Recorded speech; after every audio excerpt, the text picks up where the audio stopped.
భవిష్యత్తు మీది. ఇక్కడ ఉన్న వాళ్ళందరికీ భవిష్యత్తు మీరు ఉదయించే సూర్యులు. మీరు కొంతమంది ఇప్పుడు కూర్చోబెట్టి మధ్యాహ్నం సూర్యులు ఉన్నారు, అస్తమించే సూర్యులు ఉన్నారు, కానీ ఉదయించే సూర్యులు మీరు. మా నాన్నగారు చెప్తా ఉండేవాళ్ళు, చిన్నపిల్లలను చూసి వాళ్ళు ఉదయిస్తున్న సూర్యులు, భవిష్యత్తు వాళ్ళది. అందుకే జెన్జీ అనేది చాలా చాలా కీలకం. మీరు 2000 తర్వాత పుట్టిన వాళ్ళు. మీకోసం ప్రతి రాజకీయ నాయకుడికి బాధ్యత ఉండాలి, అలాగే ప్రతి అధికారికి చాలా బాధ్యత ఉండాలి.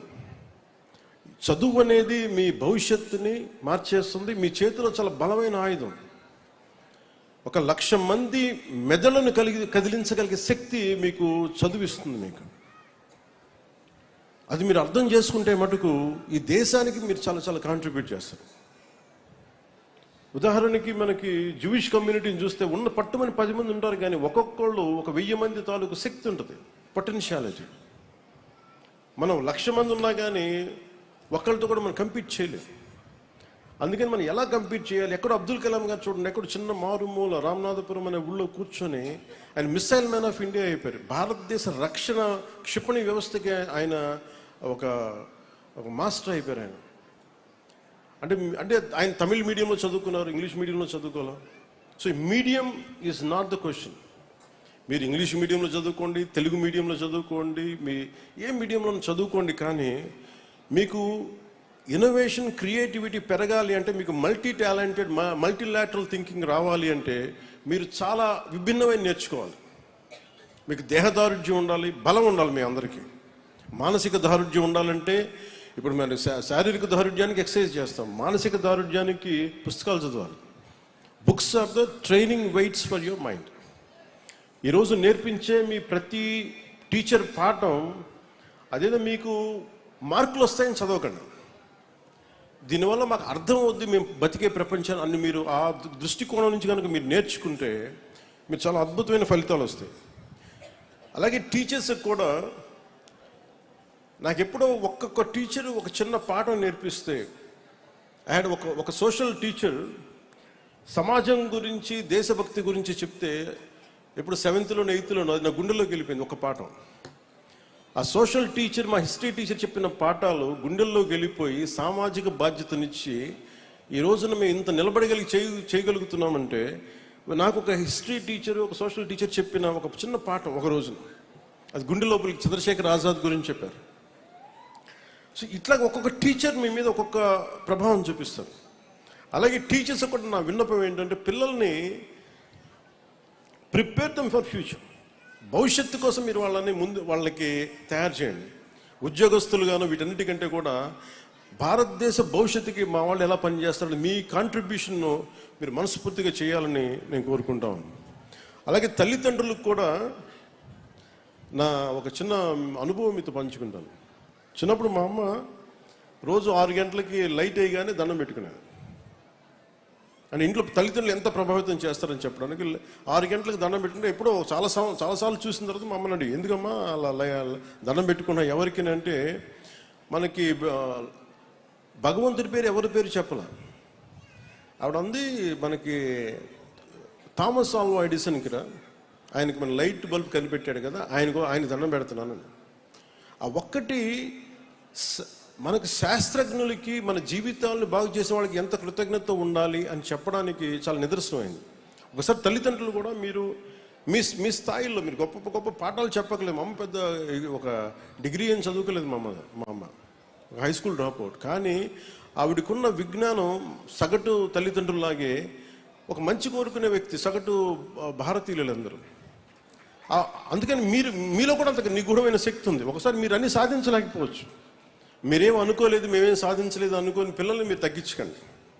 మీ ఒక్కొక్క బిడ్డలో ఒక అద్భుతమైన వ్యక్తి ఉంటాడు. కనిపించే మనకి ఒక్కొక్క బిడ్డలో ఒక అద్భుతమైన శక్తి ఉంటుంది, నిగూఢమైన శక్తి ఉంటుంది. మీరు ఆ మాటలు చెప్పండి. పొద్దున్న లేస్తే బూతులు తిట్టే వ్యక్తుల్ని చూడకండి, టీవీలు చూడకండి, సినిమా పిచ్చిలో పడిపోకండి. సినిమా చిన్నపాటి వినోదమే, దాన్ని జీవితంగా తీసుకోకండి. నేను ఒక సినిమా నటుడిగా చెప్తున్నాను. మన కోసం కష్టపడే ఒక అబ్దుల్ కలాంను స్ఫూర్తిగా తీసుకోండి.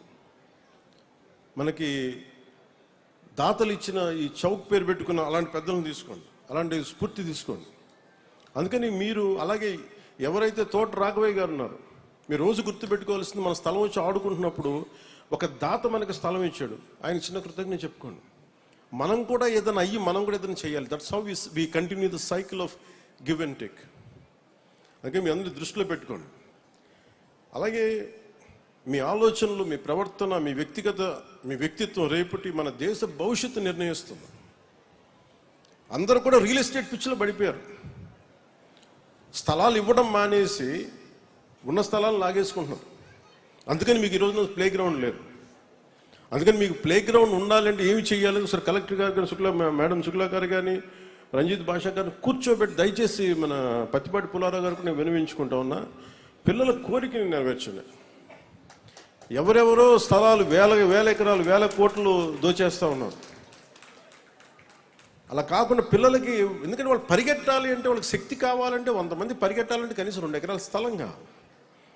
నారావారి పల్లెలో నేను వెళ్తే కనీసం స్కూల్ గ్రౌండ్ లేదు. అందుకని నేనే సొంత డబ్బులతో కొనిచ్చాను.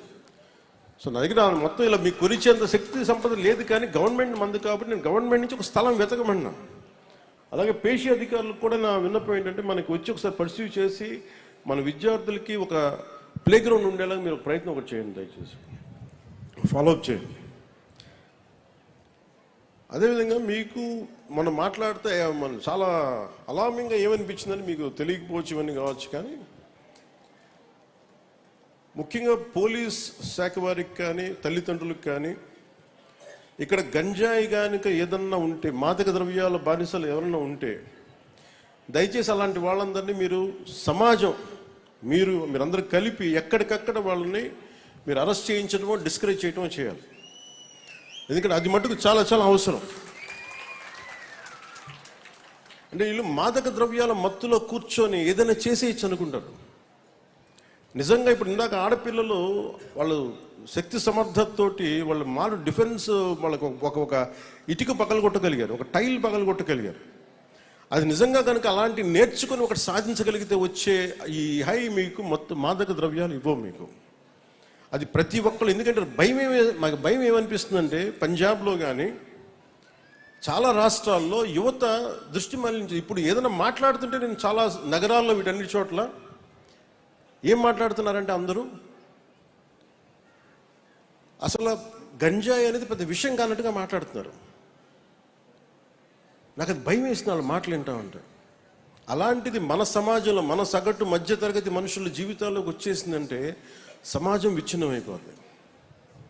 అందుకని దీన్ని మీరు దృష్టిలో పెట్టుకొని, గత ప్రభుత్వంలో చాలామంది మాదక ద్రవ్యాలకి పిల్లల్ని అలవాటు చేయడానికి చాక్లెట్ల రూపంలోనూ, ఈ ఐస్ ఫ్రూట్ రూపంలోనూ ఇవన్నీ సప్లై చేస్తారని విన్నాను నేను. అందుకని దీన్ని దృష్టిలో పెట్టుకొని ఎడ్యుకేషన్ డిపార్ట్మెంట్, టీచర్స్, తల్లిదండ్రులు కూడా ఈ మెగా పేరెంట్ టీచర్స్ మీటింగ్లో మీరు దయచేసి దీన్ని డిస్కస్ చేయండి. అలాంటి వాతావరణం మన చిలకలూరిపేటలో ఉంటే దాన్ని సంపూర్ణంగా వాళ్ళని తరిమి కొట్టేదాకా మీరు నడుము బిగించండి. మీ అందరూ ఇది చాలా అవసరం.